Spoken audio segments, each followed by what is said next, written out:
My name is Suresh Grover.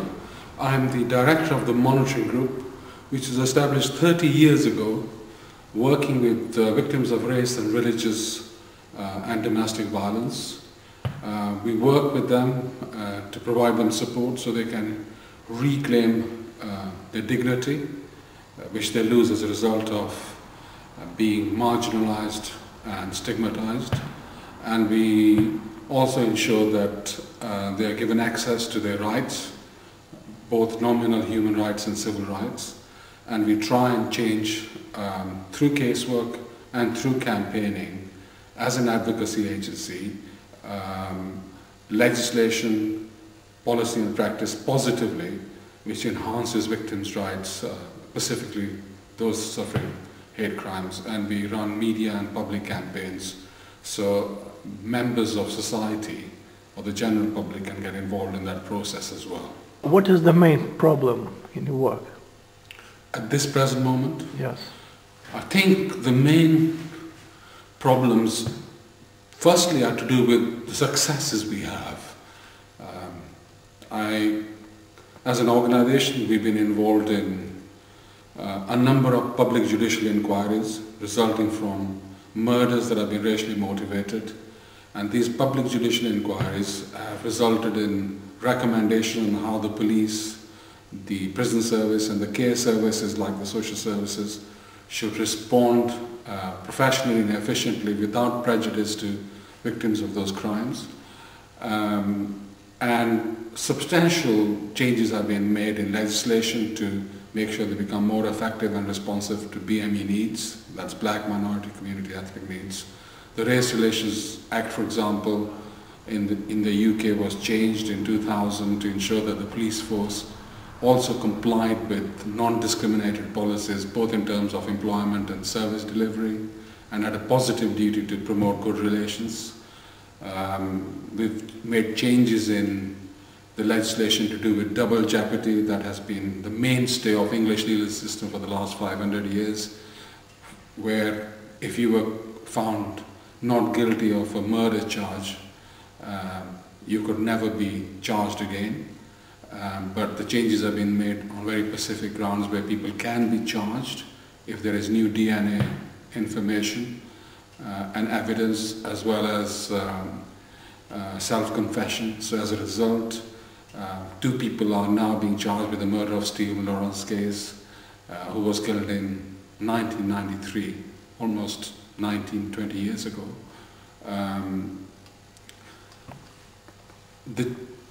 That's the positive side. The negative sides and the most difficulties we have is that on a political and theoretical level, the government, which is a new government, believes that we live in a post-racial society where they've dealt with most of the recommendations. They've implemented programs which they believe have been successful, but that's not the opinion of most advocacy agencies of victims. They believe that incidents of racial violence have been recorded in much greater number than in any other European country. For example, in Britain, last year you had 52,000 recorded incidents of hate crimes, whereas in Spain you only had 26. They believe also politically, because a large number of BME people have gone into as councillors or municipal councillors or become members of parliament, and specifically because of the cross-Atlantic alliance between America and Britain and the election of President Obama, the first black president of the United Kingdom, we live in a society that's overcome racism. But there is no evidence of it whatsoever that we live in a post-racial society. And as a result, race hate crimes, specifically and religious hate crimes, have become less of a priority.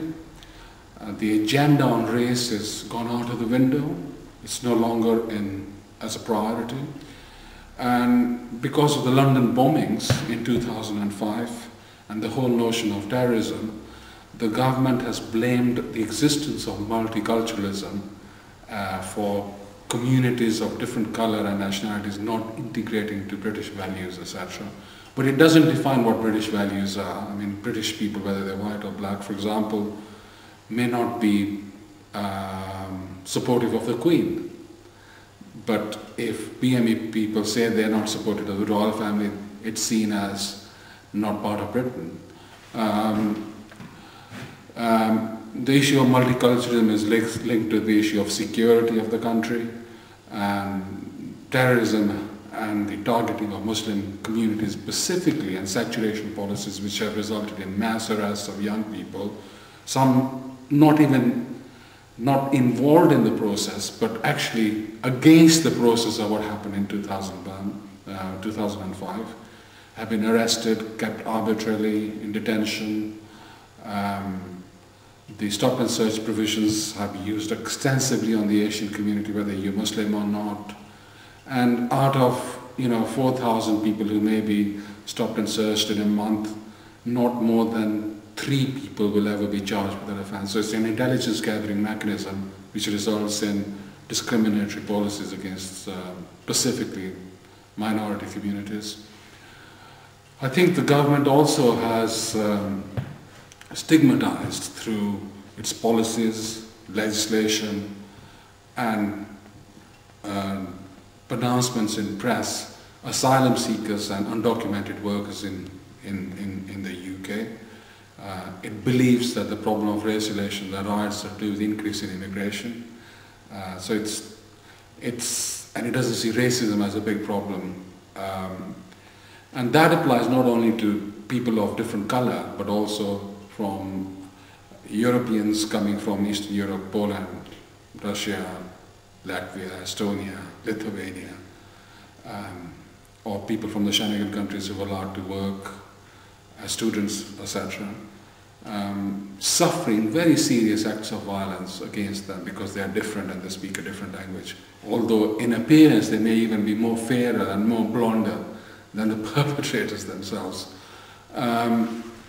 I think that, so you have a coupling of a political proposition that says we live in a post-racial society, we've dealt with the issue, it's been raised, we know how to deal with it.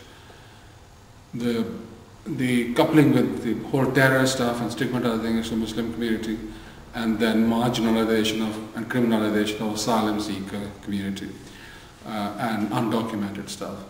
There is big questions on how Britain can see itself as a beacon of in the world for race relations. That's what it wants to be, but in practice that hasn't happened. Now we come into austerity, for example. The real problems are the disproportionate number of people, young blacks, and I use the word in a pluralistic way. When I say blacks, I mean anybody who's not seen as one. Suffering disproportionately by the criminal justice system, so more young BME people are arrested proportionally, more people are charged, more people are found guilty, more people are sentenced, and more people get killed. So the disproportionately runs through the thread. The government has accepted that the public authorities are institutional racism, but that notion of institutional racism has never been addressed. It still keeps saying the definition is not clear. We accept we're institutional racism, but there's no process or solutions on how it wants to deal with it. On a micro level, groups in period of austerity that help and support victims of hate crime have been drastically cut. It's not seen as a priority.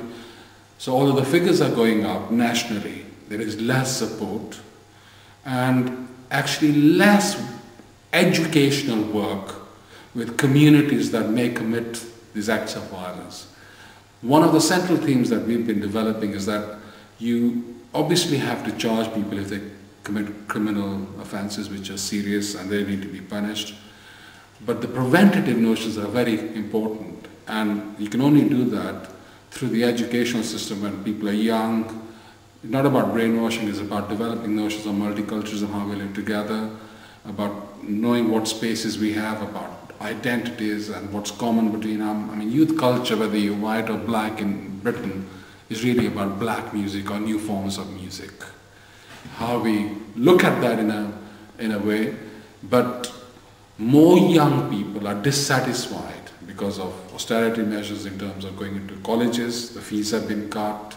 There's no grants going to them. More people are charged with antisocial behavior for just congregating around the corner. They don't even have to commit an offense. The normal process of legislation, which, for example, if you want to charge someone, you have to have evidence and a witness, sworn evidence. It doesn't even apply in antisocial behavior orders. It just has to be the word of a police officer, and that's it, and people can get ASBO orders against them, or etc. So you have very severe cuts taking place, affecting large sections of poor communities, both white and black working class communities, but there's a disproportionate number of blacks who suffer. So in the latest riots that took place in December, you had a mixture of people who are white, Asian, Caribbean, Turkish, Eastern European, coming out in the streets and participating in these riots, which are really manifested with notions of greed and lack of power and wanting things which they see on television, rather than asserting for rights. But it started with holding the police to account. I think the last thing that we really need to emphasize is that unlike the last government, and I'm not a supporter of one government, I'm not a part of a political party, this government has shown no commitment for any form of equality. It wants to abolish the instruments that apply to the domestic legislation of the European Convention. It doesn't believe that it should be part of the European Convention. It wants to abolish the Equality and Human Rights Commission that has been set up to implement changes of equality, whether it affects disability groups, gay and lesbian groups, black minority groups, religious minorities. It will abolish it. So you will have no tool or instrument or organization if somebody discriminates being held to account. And it will not allow a process of consultation and engagement with BME communities and the authorities in an equitable manner which existed or an attempt to exist in the past government. So you had more engagement, more stake in the British society in the future.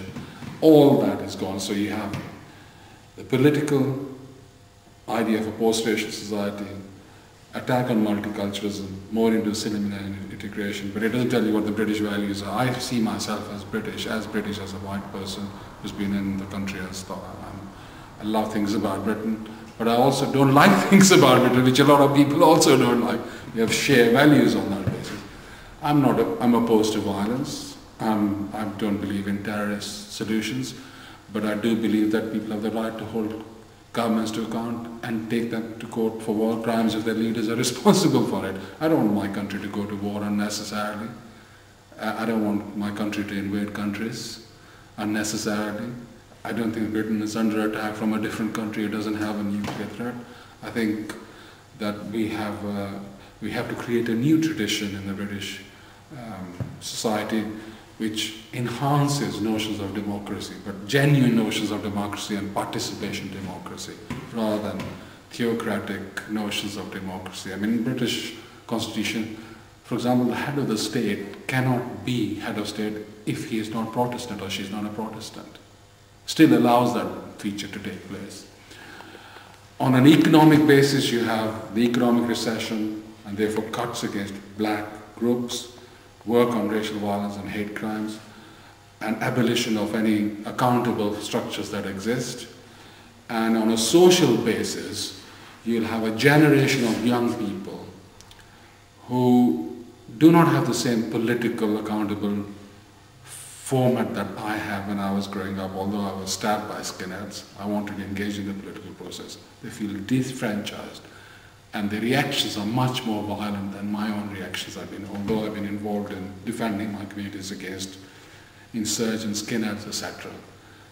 Sometimes those levels of violence become violent for the sake of it, and the propensity is very great, and it smashes shops for the sake of it because there is no other voice, or etc. I'm not justifying violence, but I think if you don't understand the social consequences, you will lose a generation in Britain, both white and black, who would have no stake in that future of that society. And so we live in a very dangerous period.